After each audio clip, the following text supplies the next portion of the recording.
ரெண்டூட்ஸ் நேயர்களுக்கு வணக்கம். நம்ம வலசரவாக்கம் சோனல் ஆஃபீஸ் கிட்ட நடைபாதை வியாபாரிகள்லாம் போராட்டம் பண்ணிட்டு இருக்காங்க.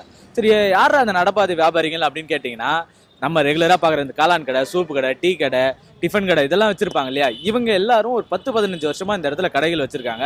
அவங்க எல்லாரையுமே காலி பண்ண சொல்லிட்டு இருக்காங்களாம். 10-15 வருஷமா கடை வச்சிட்டு இருக்கவங்களை ஏன் காலி பண்ண சொல்றாங்க? அவங்களுக்கு எந்த மாதிரியான பிரச்சனைகள் இருக்கு அப்படின்றத வாங்க அவங்க கிட்டே கேட்டு தெரிஞ்சுக்கலாம். ஒரு கடையை ரோட்ல விரிக்கணும்னா தன்மானத்தை விட்டுட்டு தான் ரோட்ல வைப்போம். நம்ம சாதாரணமா உட்கார மாட்டோம். அவங்க தன்னிச்சையா என்ன பண்றாங்க, அந்த ரோட்ல இருக்கவங்க என்ன பண்றது, அப்புறப்படுத்துறது, கமிட்டிக்கு தெரியப்படுத்தணும். சட்ட பிரகாரம் பார்த்தா லீகல் ஆக்டிவ் பிரகாரம் எங்களுக்கு தகவல்படுத்தணும். ஒரு நடைபாதையில ஒருத்தர் கடை வைக்கிறாங்கனாலே அவங்க வாழ்க்கையில நலிந்து ரொம்ப நொந்து நூலாகி தான் வராங்க. எனக்கு ஒரு மாசத்துக்கு 5000 ரூபா ஆகும் மாத்திரை செலவு. இதெல்லாம் நான் என்ன பண்றது மேடம்? நீ எதா பண்ணிட்டு பாப்பா, இதெல்லாம் என்கிட்ட பேசாதப்பா. நாங்க தனிப்பட்ட முறையில நாங்க வியாபாரம் பண்ணி பொழைக்கணும் அப்படிங்கும் போது அதையும் பிரச்சனையில பண்ணா நாங்க எப்படி பொழைச்சு நாங்க எங்க குடும்பத்தை நாங்க காப்பாற்ற முடியும்? ஃபைனான்ஸ் கட்டுறது கூட நாங்க வருமானம் இல்லாத நாங்க என்ன பண்ண முடியும்? அதை நம்பிதான் நாங்க உட்காந்து போயிருக்கோம் அந்த ரோட்ல. அந்த 10-15 வருஷமா ஆகுறதுனாலதான் நான் அந்த இடத்துல குப்பை ஓடிட்டு இருக்கிறேன். இப்போ திடீர்னு கார்பரேஷன் எல்லாரும் கார்டு கொடுத்துட்டாங்க. ஆனா அந்த வியாபாரிகளோட பிரச்சனையை தீர்க்கறதுக்கு நகர விற்பனை குழு உறுப்பினருக்கு முழு அதிகாரம் இருக்குது. அதான் சொல்றேன், இன்னைக்கு நான் கடை போட்டாதான் என்னால சாப்பிட முடியும், இல்லாட்டி என்னால முடியாது. அந்த மாதிரி இந்த சிறு தொழில் வியாபாரிகளை இந்த மாதிரி மன உடைச்சலுக்கு ஆளாக்கி அவங்க தன்னம்பிக்கையே போயிடுது.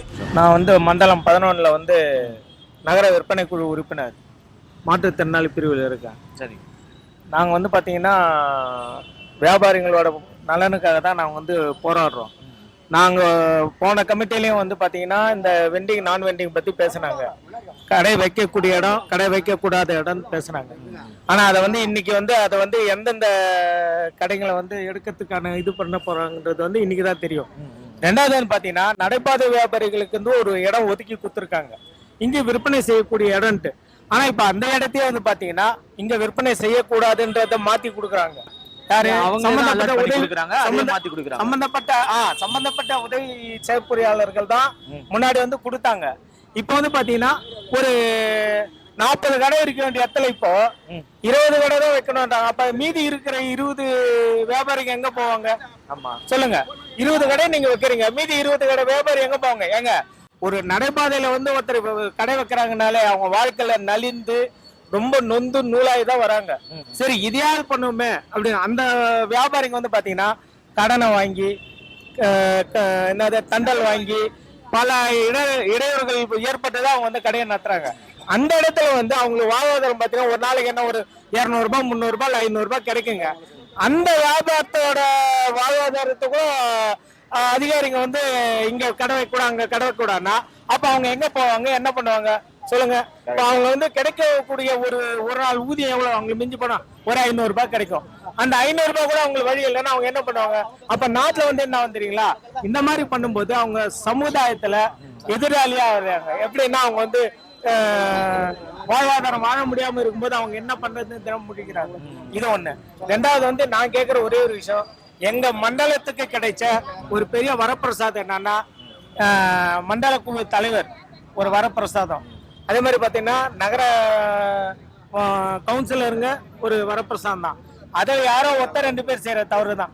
எனக்கு உண்மையிலே பாத்தீங்கன்னா எங்க மண்டல குழு தலைவர் அந்த அளவு சப்போர்ட் பண்றாரு. ரொம்ப கஷ்டப்பட்டு வந்துகிட்டு இருக்கேன். நமக்கு எனக்கு ஃபிக்ஸ் வரும், வலிப்பு வரும், அதாவது வலிப்பு மாதிரி வரும். எந்த வேலைக்கும் போக கூடாதுன்னு சொல்லிட்டாங்க. வண்டி ஓட்டக்கூடாது, 2 வீலர் ஓட்டக்கூடாது, எந்த வேலைக்கும் போக கூடாது. எங்க போனாலும் மயக்கடிச்சு வந்தா செத்துப்படுவேன்.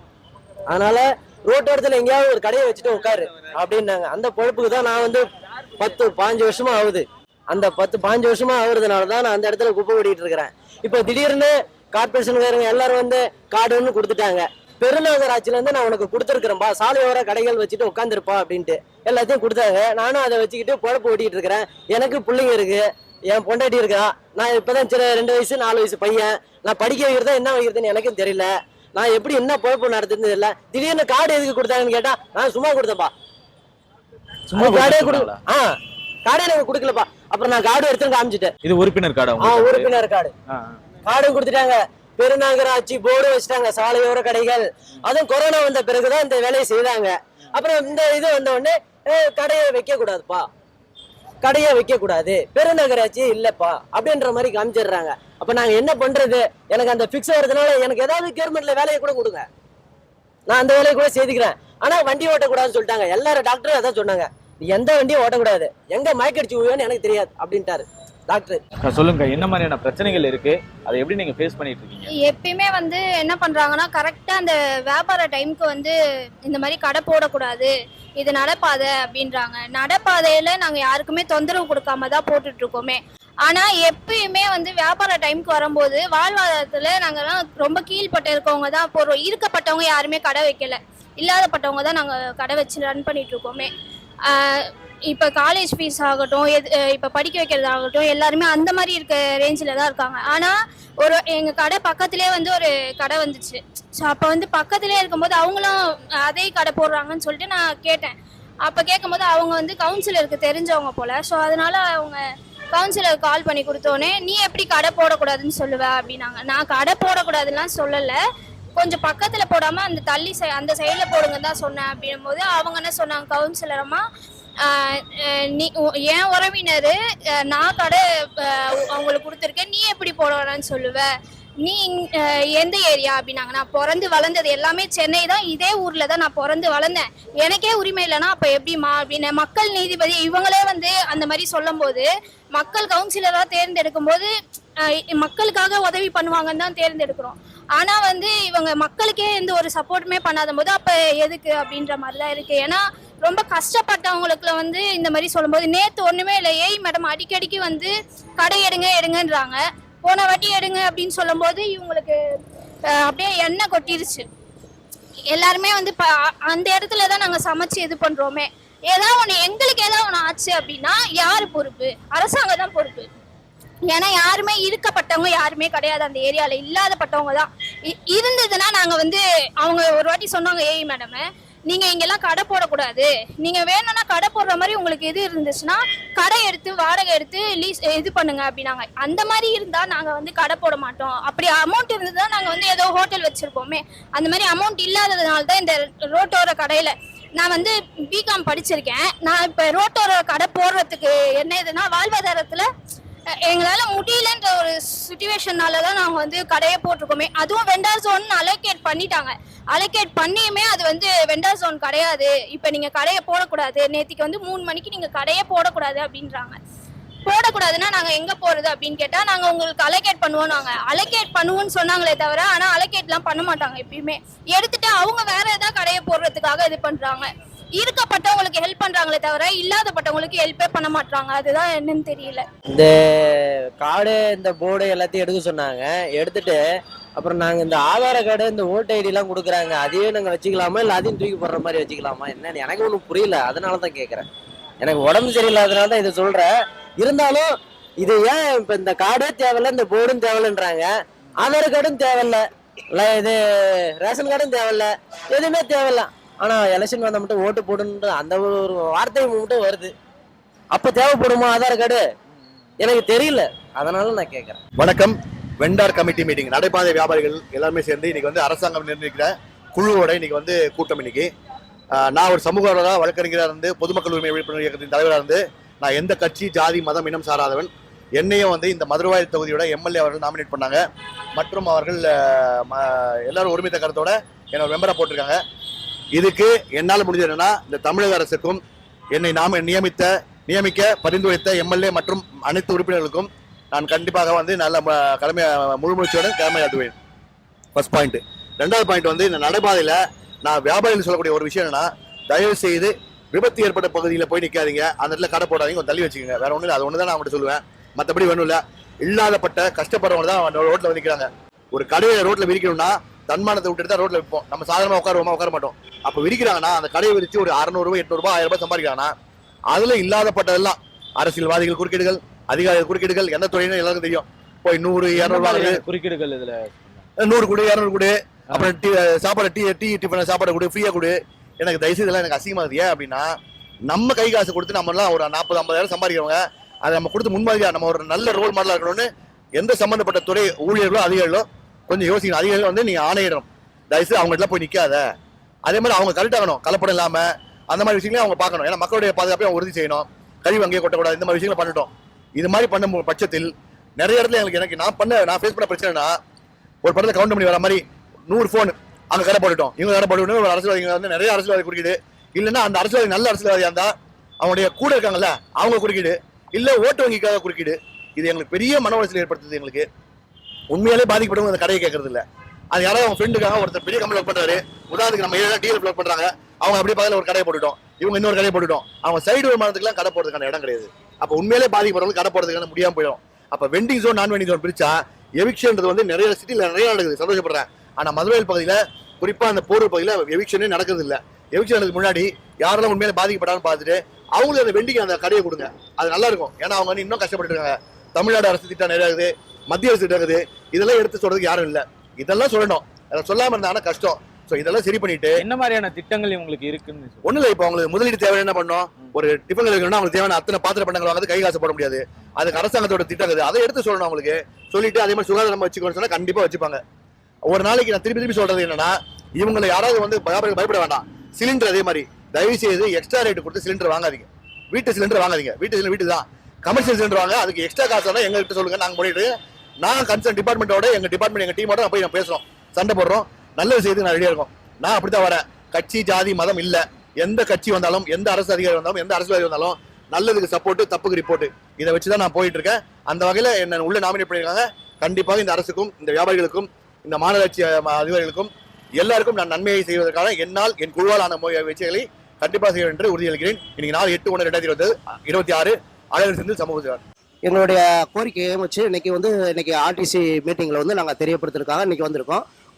வியாபாரிகளுடைய 11வது மண்டலத்தில் வந்து நடைபாதை வியாபாரிகளுக்கு நிறைய பிரச்சனைகள் இருக்கு. அந்த பிரச்சனைகள் வந்து ஒரு எங்களுடைய அமைப்பு மூலமாகவும் எங்களுடைய கோரிக்கை மூலமாகவும் அந்த ஆர்டிசிக்கு கொண்டு செல்றதுக்காக நாங்கள் இந்த இதை பொதுக்கூட்டத்தை இது பண்ணியிருக்கோம். என்ன மாதிரி பிரச்சனைகள் இருக்குன்றது இப்போ எங்களுக்கு வந்து என்ன பண்ணிருக்கீங்கன்னா, வலசவாக்கம் ஏகப்பட்ட இது இருக்கு. எங்களுக்கு மொத்தம் வந்து 1000 பேர் உறுப்பினர்கள் கமிட்டி 11வது மண்டலத்தில் வந்து 1000 உறுப்பினர் இருக்காங்க. வியாபாரி கார்டு வச்சிருக்காங்க. கார்டு வச்சு உங்களுக்கு என்ன பண்ணிருக்காங்கன்னா, இப்ப இந்த தடவை 250 பேர் தான் வியாபாரிகளுடைய இது. அதே மாதிரி வெண்டிங் நான் வெண்டிங்ன்றது வந்து எங்களுக்கு மொத்தம் வந்து கிட்டத்தட்ட 60 வெண்டிங் நான் வெண்டிங்ல இருந்தது. அதை வந்து என்னாச்சுன்னா இப்ப 20 ஆக்கிட்டு இருக்காங்க. அப்ப 40 வெண்டிங்க வந்து எங்க போவாங்க, அவங்களுடைய வாழ்வாதாரம் என்ன கேள்விக்குறியா இருக்குது. இப்ப கேள்விக்குறியா இருக்குது. இப்ப 20ல எவ்வளவு பேர் உட்கார வைக்க முடியும்? 20ல வந்து 6க்கு 8 தான் ஒரு சைஸ் வந்து அவங்களுக்கு வியாபாரிகளுக்கு வந்து அதான் அவ்வளவுதான். அந்த 6க்கு 8ல எவ்வளவு உட்கார வைக்க முடியும்? அதனால இந்த கோரிக்கை வச்சு நாங்க பல முறை இது பண்ணிருக்கோம், ஆர்டிசி கிட்டையும் தெரியப்படுத்திருக்கோம். இந்த தடவை வந்து கொஞ்சம் எமோஷனலா எல்லாரும் மக்களும் ஏன்னா வியாபாரியோட வாழ்வாதாரம் இழக்கக்கூடாதுன்றதுக்காக எல்லாருமே வியாபாரிங்க வந்து கூட்டமா வந்து அவர்கிட்ட நம்ம மனு கொடுக்கறதுக்காக இது பண்ணி முன்னாடி கோரிக்கை வச்சப்ப நடவடிக்கை அவங்க என்ன நடவடிக்கை கொடுத்திருக்காரு. அடுத்த பாப்பா இந்த இதுல கோரிக்கை கொடுத்திருக்கீங்க. இந்த தடவை இது கொடுப்பாரு, கண்டிப்பா இது பண்றேன்னு. என்ன மாதிரியான கோரிக்கை வந்து என்னன்னா, எங்களுக்கு இந்த பாக்ஸ் கொடுத்தாங்க, கவர்மெண்ட் அலாட் பண்ண பாக்ஸ். அந்த பாக்ஸ் வந்து வியாபாரிகள் பயனடையணும். அந்த பாக்ஸ் என்ன பண்றாங்க, ஒரு சிலர் அரசியல் குறுக்கெடுக்கிறதுனால அவங்க எடுத்துட்டாங்க, ஒரு சிலர் அவங்க எடுத்துட்டு வியாபாரிகளுக்கு கொடுக்கல, பயனடையாம அப்படி குப்பத்துட்டா இருக்குது. அது வந்து வெண்டாஸ் இதுக்காக கொடுத்தது, டிஃபன் கடைகளுக்காக கொடுத்தது. அதுல இவங்க வேற அவங்களுடைய சில சொந்தக்காரங்க இந்த மாதிரி அரசியல்வாதிகளுடைய சொந்தக்காரங்களுக்கு வாங்கி போட்டு 3 பாக்ஸ் வாங்கி போட்டு அது யூஸ் இல்லாம இருக்கு. அது வியாபாரிகளுக்கு பயனடையணும். ஏன்னா அரசியல்வாதிகள் தான் யார் யாருன்னு சொல்லுவாங்க. இல்ல அது கவுன்சிலர் இருக்காங்க, அது எல்லாரும் ஒவ்வொருத்தங்க இல்லையா கவுன்சிலர் கீழே இருக்காங்க, அவங்களுக்கு உடனே துணை போறவங்க இருக்காங்க. அரசியல் அவங்களுக்கு என்னன்னு தெரியல. எங்க வியாபாரிகளுடைய கமிட்டியில இருந்து ஏதாவது தகவல் சொன்னா எல்லாரும் சொல்ல முடியாது. எல்லாரும் சொல்ல முடியாது, ஒரு சில கவுன்சிலர் மட்டும் தான். ஏன்னா நான் எல்லாரும் 13ல ஏதோ ஒரு சில நல்லவங்க இருக்காங்க, அதுக்காக நான் இது பண்ணல. ஒரு சில கவுன்சிலர் வந்து இந்த மாதிரி சுயநலமா இது பண்ணிட்டு இருக்காங்க. அவருடைய உடனடியாக இந்த உதவி பொறியாளர் இருக்காங்க இல்லையா, அவங்க வந்து இந்த மாதிரி இது அவங்ககிட்ட சொல்லியிருக்கோம். சென்ட்ரல் கவர்மெண்ட் ஆக்ட் பிரகாரம் 2011 சட்டத்து பிரகாரம் அதை செயல்படுங்க. அதை வந்து இந்த மாதிரி வியாபாரிகள் விரோதமா செய்யாதீங்கன்னு பல முறை சொல்லியிருக்கோம். அவங்க என்ன பண்றாங்க, இந்த கமிட்டியை வந்து கன்சல்ட் பண்றது கிடையாது. அவங்க தன்னிச்சையா என்ன பண்றாங்க, அந்த ரோட்ல இருக்கவங்க என்ன பண்றது, அப்புறப்படுத்துறது. கமிட்டிக்கு தெரியப்படுத்தணும். சட்ட பிரகாரம் பார்த்தா லீகல் ஆக்ட் பிரகாரம் எங்களுக்கு தகவல்படுத்தணும். நாங்க பூரா கமிட்டி மெம்பர், அவங்களுடைய அவங்களுடைய சுயநலத்துக்காக அவங்க என்ன பண்றாங்க, இந்த மாதிரி எங்கெல்லாம் கேட்காம வியாபாரிகளை வந்து தொல்லை கொடுக்குறாங்க. சாப்பாடு பண்ணிட்டு இருக்காங்க நேரத்தெல்லாம் இதுல நம்ம திருவள்ளூர் சாலையில அவங்கள போய் அப்புறப்படுத்தணும் துரத்தி இது பண்றாங்க. அவங்களுடைய வாழ்வாதாரம் இழந்து நிற்கிறாங்க. அன்னைக்கு நேற்று 5000 ரூபாய் இது பண்ணணும், தண்டல் கட்ட வேண்டிய சூழ்நிலை. குழந்தைகள் ஃபீஸ் கட்டணும், படிப்பு எல்லாமே அந்த இதுல தான் வச்சு இது எத்தனை பண்ணிருக்காங்க. வருஷம் அந்த இடத்துல அவங்க 10 வருஷம் வச்சுட்டு இருக்காங்க. நீங்க என்ன கடை வச்சிருக்கீங்க? இவங்களால இந்த ஒரு சிலரால உங்களுக்கு என்ன மாதிரியான பிரச்சனைகள் வருது? நான் வந்து நகர விற்பனை குழு உறுப்பினர், நானும் ஒரு கடை வச்சிருக்கேன், டிஃபன் கடை வச்சிருக்கேன். ஒரு போலீஸ் அதிகாரி வராரு, வந்து அவங்களே வந்து பிளாட்பார்ட்ல கடை, அவங்க கிட்ட 10 டிஃபன் வாங்கி போறாரு காசு கொடுக்காம. அப்ப நம்ம வந்து அதை கேட்கணும், ஏன் சார் அவங்க வாழ்வாதாரத்தை ஏன் இப்படி பண்றீங்கன்னு கேட்கறதுக்கான உரிமையை கொடுக்கறது தான் அது. வியாபாரிகளால் தேர்ந்தெடுக்கப்பட்டவங்க தான் நாங்க, ஓகேங்களா? அப்ப நாங்க வியாபாரிகளுக்கு தாங்க பாடு பண்ணோம். வியாபாரிகளோட பிரச்சனை என்ன தெரியும்? இன்னைக்கு 8/1/2026 இன்னைக்கு மண்டல குழு தலைவர் வராரு, ஆர்டிசி வராரு. அவர்கிட்ட எங்களோட குறையெல்லாம் சொல்லி வியாபாரிகளுக்கான நன்மையை ஏற்படுத்துற வகைக்கு நாங்க பண்ணி கொடுக்கணும்னு ஆசைப்படுறோம். சரி, வணக்கம். என் பேர் சித்ரா. நான் வந்து ராமாபுரத்தில் வந்து கடை வச்சிருக்கேன். இங்கே நான் வந்து சாப்பாடு கடை தான் வச்சிருக்கேன். மத்தியானம் ஒரு வேளை தான் நான் சாப்பாடு கடை போடுறேன். எங்கள் வீட்டுக்காரர் இல்லை, எங்கள் வீட்டுக்காரர் இறந்து இன்னைக்கு 20 வருஷம் ஆயிடுச்சு. நான் அதை வச்சு தான் என் குடும்பத்தை நான் ரன் பண்ணிட்டு இருக்கேன். இப்போ வந்து போடக்கூடாது அப்படின்றாங்க. நிறைய பேர் வந்து காசு கேட்குறாங்க. இந்த மாதிரி பிரச்சனைலாம் நிறைய நாங்கள் ஃபேஸ் பண்ணிட்டு தான் இருக்கோம். போடக்கூடாதுன்றாங்க. அதான் நடைபாதையில வந்து நீங்க வியாபாரம் பண்ணக்கூடாது அப்படின்னு சொல்லி எங்களை பிரச்சனை பண்ணிட்டு இருக்காங்க. இது வந்து நடக்கிறதுக்கு மட்டும்தான் அப்படின்னு. எங்களால இப்ப முடியல. எங்களுக்கு எல்லா இடத்துலயும் நாங்க போனா எங்களுக்கு ஒரு ஜென்ஸ் இல்லாத இடத்துல நாங்க போய் நிக்கும் போது அப்ப என்ன நினைப்பாங்கன்னா, ஒரு லேடிஸ் ஜென்ஸ் யாரும் கூட துணைக்கு இல்ல அப்படின்னு நிறைய வேற மாதிரி கண்ணோட்டத்துல பாக்குறவங்களும் இருப்பாங்க. நாங்க தனிப்பட்ட முறையில நாங்க வியாபாரம் பண்ணி பொழைக்கணும் அப்படிங்கும் போது அதையும் பிரச்சனையில பண்ணா நாங்க எப்படி பொழைச்சி நாங்க வந்து எங்க குடும்பத்தை நான் காப்பாற்ற முடியும்? ரொம்ப டார்ச்சர் பண்ணாங்க. கடையே போடக்கூடாதுன்னு சொல்றாங்க சார். இந்த டார்ச்சர்னா கடையே போடாதீங்க. அதை எதிர்த்து ஒரு கட்டத்துல நீங்க போடுவீங்க. ஆனா அதை மீறி உங்களுக்கு எந்த மாதிரி பிரச்சனைகள்? எடுத்து எல்லாத்தையும் எடுங்க, வெளியில எடுத்து எது எப்போ இட்லி பாத்திரமோ எதுவாக இருந்தாலும் எடுங்க, இங்க போடக்கூடாது, நடைபாதையில போடக்கூடாது, எடுத்துருங்க அப்படின்னு சொல்றாங்க சார். நாங்க எடுத்து போட்டுட்டா நாங்க இன்னைக்கு ஃபுல்லா உழைக்கிறதே ஒரு 1000 ரூபாய். அந்த 1000 ரூபாய் இன்வெஸ்ட் பண்ணிட்டு தான் நாங்க உட்காந்துட்டு இருக்கோம். அதை நீங்க எடுத்து போடனா அந்த டைமுக்கு எங்களுக்கு எதுவுமே இல்லாம நாங்களே டெய்லியும் தண்டல் கட்டுறோம். அந்த ஃபைனான்ஸ் கட்டுறது கூட நாங்க வருமானம் இல்லாத நாங்க என்ன பண்ண முடியும்? அதை நம்பி தான் நாங்க உட்காந்துட்டு இருக்கோம் அந்த ரோட்ல. எல்லாத்தையும் கஷ்டப்பட்டு தான் சார் சமாளிச்சுட்டு வரோம். ஏன்னா வரவங்களும் எல்லாமே அதை மீறியும் நாங்க பொழைக்கிறோம்னா அதையும் நீங்களே வந்து டார்ச்சர் பண்ணீங்கன்னா நாங்க எப்படி போய் பொழைக்கிறது என்னன்னே தெரியல சார். என்னன்னு தெரியல சார், நமக்கும் தெரியாது இல்ல, என்ன கதை ஏது கதைன்னு தெரியாது இல்ல. திடீர்னு கடைகள் எடு நடைபாதை அப்படின்றாங்க. சார் நான் நடைபாதை இருந்தாலும் ஒரு ஓரமா கடை வச்சுட்டு தான் சார் போட்டு ஓட்டிட்டு இருக்கிறேன். நான் யாரும் எதுவும் டிஸ்டர்ப் பண்ணலையே. நான் ஏதோ குப்பை கொட்டுறேன்னா ஏதோ பண்றேன்னா டிசிப்ளினா தான் வச்சிருக்கேன். டிசிப்ளின் இல்லாம வச்சிடல. என்ன கடை வச்சிருக்கீங்க? பழ கடை தான், பழக்கடை. ஃப்ரூட்ஸ் தான் விற்கிறேன். நான் 12 வருஷம் ஆகுது. கரெக்டா 12 வருஷம் அதே இடத்துல தான் இருக்கேன். உங்களை எந்த மாதிரி மரியாதை இல்லாம நடத்துறாங்க அவங்க நடக்கிறானுங்க, அவங்களுக்கு போய் நாங்க சொல்லலாமா அப்படின்னு கேக்குறாங்க. உதவி செய்யப்பொறியாளருக்கு நாங்க கொடுக்க வேண்டிய மரியாதையை நாங்க தரோம். ஆனா அந்த மரியாதைக்கு கீழே நீங்க நடத்துனீங்கன்னா எங்களோட மரியாதை என்னன்றது அப்புறமா தெரியும். நாங்க எல்லாரும் வந்து மண்டலத்துல வந்து உட்காந்து சாலை மறியல் பண்ணிடுவோம். என்னோட தலைமையில நடக்கும், எங்க நகர விற்பனை குழு உறுப்பினர் தலைமையில நடக்கும். இவங்க குழு போட்டு அந்த குழுக்கான மரியாதையை கொடுக்குறாங்களா? எங்களுக்கு அதிகாரம் இருக்குங்க, ஆனா அதுக்கான அதிகாரத்தை உதவி செய்யப்பொறியாளர் செய்ய மாட்டாங்களே. அதான் தொடர்ந்து அவனுங்க கிடக்குறானுங்க, இவனுங்க கிடக்குறாங்கன்னா நான் கூட சொல்லுவோம், அவங்க கிடக்குறாங்கன்னு சொல்லுவோம். சொன்னா அப்ப என்ன உங்களுக்கு தகுதி குறையும். மரியாதை கொடுத்தீங்கன்னா உங்களுக்கு மரியாதை கிடைக்கும், அவ்வளவுதான். நேத்து கூட ஒரு பெண் செயற்பொறியாளர் உதவி செயற்பொறியாளர் வந்து மரியாதை உறவு பேசி போயிருக்காங்க. அதுக்கான ஆதாரம் இருக்கு. இன்னைக்கு ஆர்டிசி மீட்டிங்ல ஆர்டிசில அது சம்பந்தப்பட்ட விஷயமா நாங்க பேசுவோம். சரிங்களா? இதுதாங்க விஷயம். நாங்க வந்துன்னா முதல்ல இருந்து ஆரம்பிக்கணும். குழந்தை இப்ப பிறந்துச்சுன்னா நம்ம படிப்படியா வளர்க்குறோம்ல, அதே மாதிரி நாங்க ஏஞ்சி வரணும். அதுக்குள்ள நாங்க இருக்க மாட்டோம். எங்களுக்கு வயசாகி போச்சு, நாங்க 2 பேரும் போய் சேர்ந்துருவோம். அப்ப எங்க பிள்ளைங்களோட வாழ்வாதாரம், அவங்களோட ஃபியூச்சரு, இதெல்லாம் வந்து இந்த நிர்வாகம் தான் பதில் சொல்லணும். பசங்களோட படிப்பு இப்ப இதனால பாதியில் நிக்கிறதுக்கான வாய்ப்பு இருக்கா? நின்னுச்சுன்னா என்ன ஆகும்? படிப்பு நின்னுச்சுன்னா அவங்களுடைய அந்த வளர்ச்சி, எதிர்காலம் எல்லாமே போயிடும். அதாவது ஒரு மனிதன் வந்து எது பண்றானோ இல்லையோ, அவங்க அந்த பசங்களுடைய பேரண்ட்ஸு அவங்களுக்கு கல்யாணம் பண்ணி வைக்கட்டும், நகை நட்டு வாங்கி வைக்கட்டும், சொத்து சேர்த்து வைக்கட்டும், இது எதுவும் பண்ண தேவையில்ல. எந்த ஒரு ஃபேமிலியாக இருந்தாலும் அவங்களுடைய பேரண்ட்ஸு பசங்களை படிக்க வைக்கிறது தான் முக்கியம். படிக்க வச்சுட்டா அவங்களுக்கு எல்லா தன்னம்பிக்கையும் வந்துடும். எவ்வளோ பெரிய விஷயங்களையும் சமாளிக்கக்கூடிய தைரியமும் வரும், எதிர்கொள்ளக்கூடிய அந்த தன்னம்பிக்கையும் வரும். இந்த தன்னம்பிக்கையெல்லாம் அந்த கடை உங்களுக்கு எந்த அளவுக்கு முக்கியமானதா நீங்க போடணும்ன்றது உங்களுக்கு எந்த அளவுக்கு? எனக்கு அது ரொம்ப முக்கியமானதா, என்னுடைய வாழ்க்கைக்கே அது முக்கியமான ஒரு விஷயம் தான். ஏன்னா என்னுடைய பசங்க 2 பேர் இருக்காங்க, அவங்கள நான் காப்பாற்றணும், அடுத்த லெவலுக்கு அவங்களை கொண்டு போகணும். அதை வச்சுதான் நான் வந்து பொழைக்க முடியும். நான் அதை வச்சுதான் அவங்களை ரன் பண்ணி அவங்களை அடுத்த ஸ்டெப் கொண்டு போக முடியும். இது இல்லங்கும் போது நான் வந்து என்ன பண்ண முடியும், நீங்களே சொல்லுங்க. நீங்க எத்தனை வருஷமா கடை நான் வந்து இப்போ ஒரு 10 வருஷமா கடை போட்டுட்டு இருக்கேன். இப்போ வந்து போடக்கூடாதுன்னு பிரச்சனை பண்ணிட்டு இருக்காங்கப்பா. நாங்க டிஃபன் கடை போட்டுருக்கோம், மதிய சாப்பாடு கடை போட்டுருக்கோம், நாங்க ரோட் கடை போட்டுட்டு இருக்கோம் சார். அதை வச்சுதான் நம்ம பிள்ளைங்களை படிக்க வைக்கிறோம், ஃபீஸ் கட்டுறோம், நாங்க வீட்டு வாடகை கொடுக்கறது எல்லாமே அதை நம்பி தான் இருக்கோம்.